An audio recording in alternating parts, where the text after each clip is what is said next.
I'm Wayne Best, Visa's chief economist. We're studying some really interesting changes that are happening in consumer spending. Prior to the recession, households were splurging on the next hot thing. Luxury spending was strong, some would say excessive, while during the recession, all types of spending took a big hit. Post-recession, and as the recovery began to take hold, people were back to work and comfortable with spending again.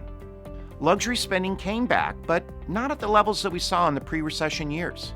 Now, at the same time, a new and related trend is emerging. Many people are spending more on things that will help them save time or improve their quality of life.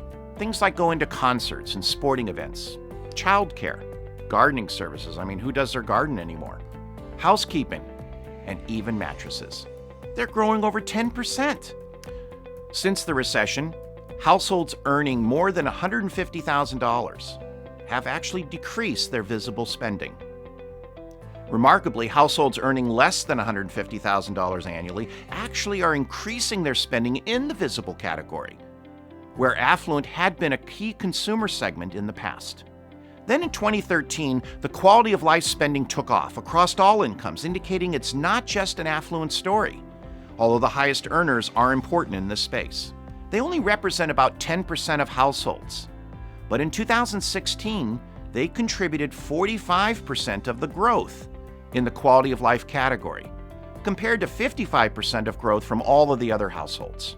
The highly affluent are growing the fastest in this quality of life spending, but other income groups have been quick to follow. So how does this affect merchants? Let's take a look at travel, for example. Travel is one of the quality of life categories that has benefited from this shift. Households earning more than $150,000 are spending $883 more annually than they were in 2009.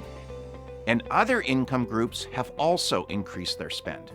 Travel merchants are responding by offering discounted air and accommodations.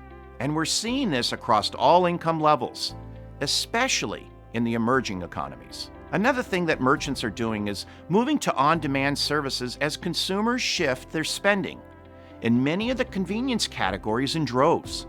Yes, this is still primarily limited to the larger cities, but it's clearly a sign of what's to come.